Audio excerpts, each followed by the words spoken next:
Sir India में dual GST आया। Dual GST और सिंगल जीएसटी का फर्क समझ में आया? डुअल मतलब क्या? सिंगल जीएसटी मतलब एनजीएसटी आता, खाली नेशनल जीएसटी, पूरे देश में कहीं पे भी जाओ एक ही जीएसटी, या खाली जीएसटी भी लिख सकते थे उसको, या खाली वैट लिख सकते थे। अभी हमारे पास क्या क्या है? डुअल बोलते, लेकिन डुअल नहीं, डुअल के भी अलग अलग अवतार है, लेकिन है डुअल। डुअल मतलब एक सीजीएसटी और एक एजीएसटी। अगर किसी भी आइटम का 18% रेट हो गया तो ये लोग ने क्या बांट के दिया है? 9%, 9%, ठीक है ना। किसी अगर रेट किसी आइटम का 5% एचएसएन है, एचएसएन मतलब हार्मोनियस सिस्टम ऑफ नॉमेनक्लेचर, ठीक है ना, किसी का 5% है, तो दोनों ने बांट के कितना कितना लिया होगा? 2.5, 2.5। किसी का 6 होगा तो 3, किसी का 1 है तो 0.5, 0.5, तो डुअल लेवल। हाँ, अब सेंट्रल का फिक्स रहता है हमेशा, क्योंकि सेंट्रल का नाम सेंट्रल ही रहता है, लेकिन स्टेट का नाम हमेशा स्टेट नहीं रहता। आपको पता है हमारे पास कुछ यूनियन टेरिटरीज भी है, दादरा नगर हवेली, दमन दीव एक यूनियन टेरिटरी हो गई। अभी इसको भी, जम्मू कश्मीर को भी उन्होंने जब डिवाइड किया तो उन्होंने बोला इसको भी क्या बोल दो आप? यूनियन टेरिटरी बोल दो, क्योंकि फिर सेंट्रल गवर्नमेंट उसको थोड़ा कंट्रोल करता है, रेगुलेट करता है। लद्दाख करके उन्होंने नया यूनियन टेरिटरी लाया। चंडीगढ़ पहले से ही था, लक्षद्वीप पहले से था। लक्षद्वीप पता है आपको?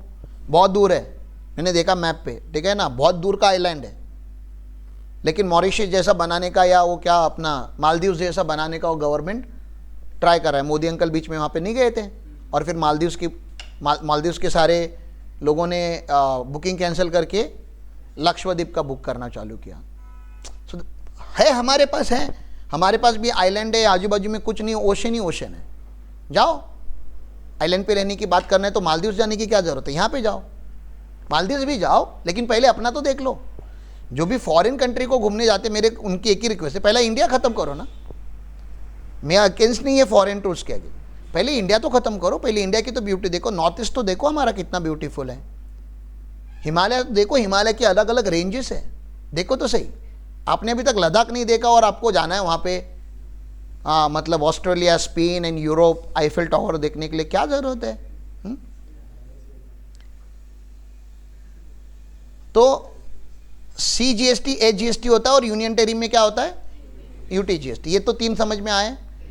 एस और यूटी एक साथ लग ही नहीं सकता, क्योंकि या तो स्टेट होगा या तो आपकी यूनियन टेरिटरी होगी, तो सेकंड कॉम्बिनेशन हो गया। अब क्रॉस कनेक्शन, क्रॉस कनेक्शन मतलब एक स्टेट से दूसरे स्टेट में माल जाएगा, या एक यूटी से दूसरे यूटी में माल जाएगा, या state to UT, UT to state, यही तो हो सकता है, या अपने देश के बाहर या बाहर से अपने देश में, इंपोर्ट एक्सपोर्ट भी हो सकता है। तो जब भी क्रॉस कनेक्शन लगता है तो हम किसी पर्टिकुलर स्टेट का जीएसटी नहीं दे सकते, तो हम आईजीएसटी देते हैं। क्या देते हैं? IGST. IGST is nothing but integrated GST. Integrated GST का मतलब होता है दोनों को भी मिक्स करके सेंट्रल गवर्नमेंट उसको कलेक्ट करेगा, लेकिन सेंट्रल गवर्नमेंट खाएगा नहीं। सेंट्रल गवर्नमेंट का 18% में कितना है? खाली 9% है। वो बचा हुआ 9% वो या तो यूटी को देगा या तो स्टेट को देगा। मैंने क्या बोला? आईजीएसटी भले पूरा का पूरा लेता कौन है? सेंट्रल गवर्नमेंट, लेकिन उसका जो 9% है, जो मतलब 9% में बता जूम कर रहा हूँ, 18%, मतलब 50% सेंट्रल अपने पास रखेगा, लेकिन 50% किसी ना किसी स्टेट को देगा। तो सर कौन से स्टेट को देगा? तो there is a producer state and then there is a consumer state. मैंने क्या बोला? Producer state and then there is a consumer state. तो Maharashtra is known as a producer state, Karnataka is known as a producer state. Producer state मतलब जहाँ पे production बहुत ज़्यादा होता है, बिजनेसेस बहुत ज़्यादा है, फैक्ट्रीज बहुत ज़्यादा लगी है। Gujarat is a producer state, लेकिन एक ज़माने में Bihar was consumer state, Uttar Pradesh was consumer state, Goa was consumer state, Kerala is a consumer state. वहाँ पे कंज्यूमर लोकेटेड है, फैक्ट्रीज कम है। तो उनके पास चॉइस था कि जो बचा हुआ 9% है वो कौन से स्टेट को देगा। तो महाराष्ट्र ने गुजरात को माल सप्लाई किया, महाराष्ट्र में मैन्युफैक्चर हुआ, यहाँ से सेल हुआ और गुजरात में परचेस हुआ, तो आईजीएसटी लगेगा। आईजीएसटी में 2 टुकड़े होंगे अगेन, एक सेंट्रल का और एक स्टेट का। सेंट्रल का तो सेंट्रल रखेगी। बात हो रही है कि वो बचा हुआ 50% जो है वो कौन से स्टेट को देंगे। महाराष्ट्र वाले क्या बोलेंगे? प्रोडक्शन कहाँ पे हुआ? हमारे यहाँ पे, तो किसको चाहिए? हमें चाहिए, ठीक है ना। गुजरात वाले क्या बोलेंगे? प्रोडक्शन आपके यहाँ पे तभी हुआ जब ऑर्डर हमने दी, तो हमें चाहिए। क्योंकि हर स्टेट, मैंने क्या बोला, डिवाइडेड है ना, हर स्टेट फाइट करेगा रेवेन्यू के लिए। यहां तक क्लियर है? महाराष्ट्र बोलेगा हमने सेल किया तो हमको सेल्स टैक्स पहले मिलता था, तो वैसे हमें मिलना चाहिए।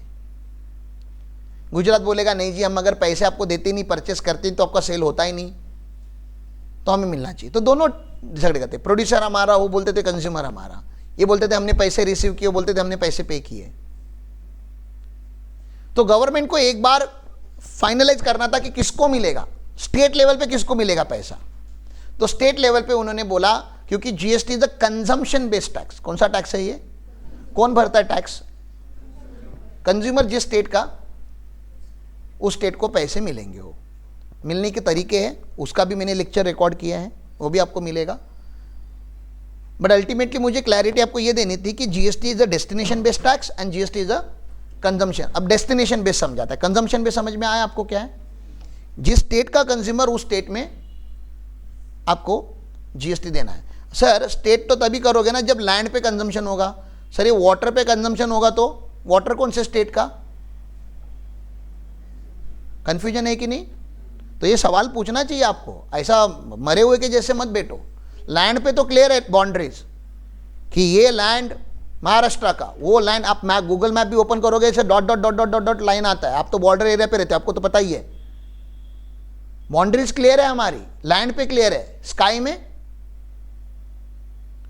में भी तो कंजम्पशन होता है ना, वाटर में, तो उसका किस स्टेट को जाएगा? और आपको तो पता ही है इंडिया 12 नॉटिकल माइल्स तक होता है। इंडिया का by default territory is up to 12 nautical miles, और उसके आगे 200 नॉटिकल माइल्स तक हो सकता है। वो भी मैंने बात की है, जहाँ पे वो एक्सप्लोरेशन चालू है, ऑयल एक्सट्रैक्शन चालू है, ऑयल रिग जहाँ पे लगी है वो वाला है।